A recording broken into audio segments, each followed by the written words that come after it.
front of a federal judge in the classified documents case in Florida. Trump has already been charged in that probe tied to alleged mishandling of government documents. Part of today's pivotal hearing concerns zeroing in on an actual trial date. Also today, in the parallel special counsel investigation to 2020 election interference, we now know that Trump is a target of that sprawling probe. He was informed in a letter on Sunday. Those letters often signal that an investigation is wrapping up and an indictment is on the way.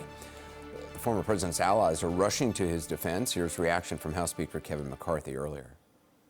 President Trump went up in the polls and was actually surpassing President Biden for re-election. So what do they do now? Weaponize government to go after their number one opponent.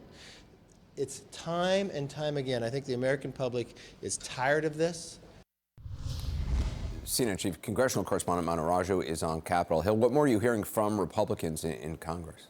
Yeah, a lot of them aligning themselves with Donald Trump and contending that he has been unfairly targeted, contending that there is, in their words, a two-tier justice system, even though they have not seen any of the allegations that Special Counsel Jack Smith has come up with in this sprawling investigation into January 6th, and have any evidence or seen any of the evidence, have any idea what the charges might be. They are still rushing to defend him, many of them in line with the Speaker of the House, but other of them are silent, including the Senate Republican leader Mitch McConnell. His top deputies have not said anything. That's been similar to the past two indictments when McConnell was quiet and Kevin McCarthy was very vocal, underscoring how these two men, the leaders of Congress, deal with the former president and the leader frontrunner for their presidential nomination. Now, some of them also indicating that Donald Trump had little role on January 6th. And I asked several of the House members leading votes just moments ago about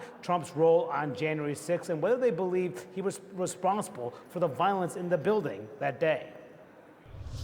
Do you think that Trump was at all responsible for January 6th? I really don't know. I mean, you're here that day. Well, I voted to certify the election. Okay, I voted to certify the election. I believe that there should never have been a rally to begin with, but and it certainly got out of hand. Now, do I believe that he told people to come over here and break through the Capitol windows and storm the Capitol? I don't believe he did that, but I never was a fan of the rally that day. We had a whole debate on impeachment, which is what the Constitution says about incitement, and it failed, right? I mean, and that's the point here. And, you know, the American people want to move forward, and they're trying to go backward. And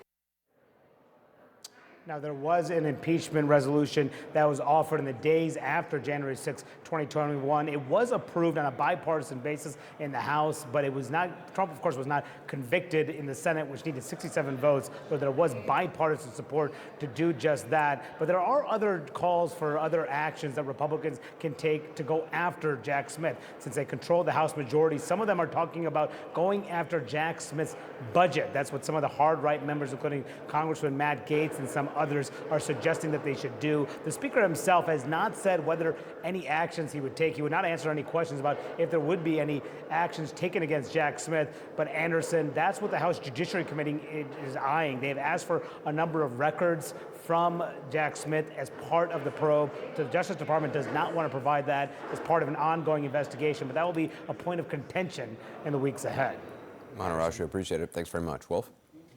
Anderson, thank you. I want to bring in CNN law enforcement analyst Michael Fanone. He's a former D.C. Metro police officer who was badly wounded while responding to the January 6th attack. Officer Fanone, thanks so much for joining us. What's your reaction, first of all, to the news that Trump is now officially a target of this criminal investigation surrounding what happened on January 6th? I think the letter just brings to light what we all, or at least most Americans who are grounded in reality, saw as the inevitable outcome of this investigation, or at least what we hoped for.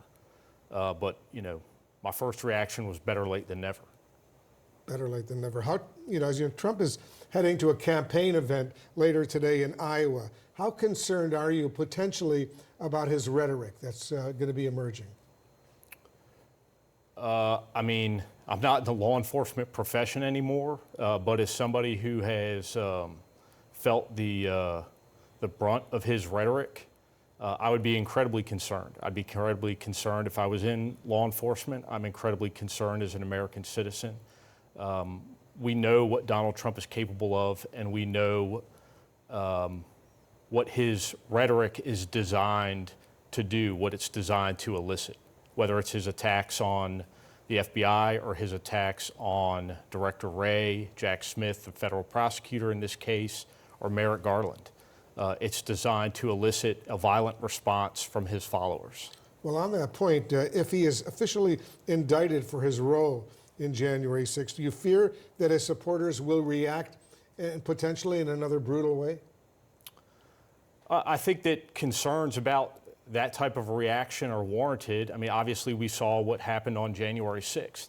That being said, you know, this country is founded on a principle, at least one of its pillars is the rule of law. And there are laws in this country that are enacted by elected representatives that we all as Americans agree to adhere to.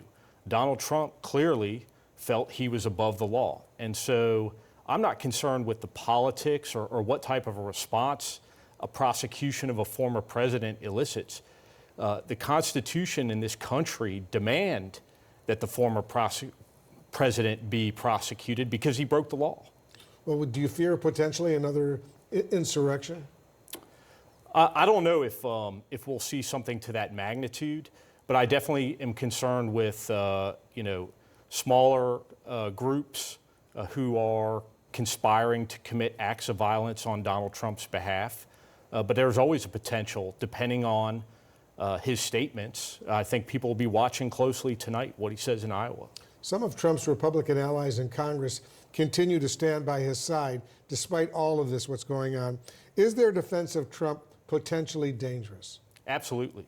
Anybody that continues to defend his lies and his statements, his inflammatory statements, is just adding credibility to an individual who has no credibility whatsoever, and is making it much more difficult for Americans to discount his statements as the lies that they are.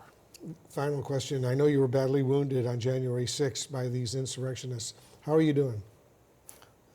I get asked that question all the time.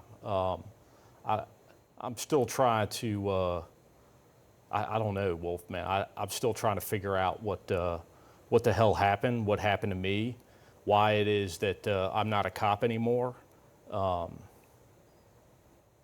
you know, one day at a time. Well, good luck to you. We wish you only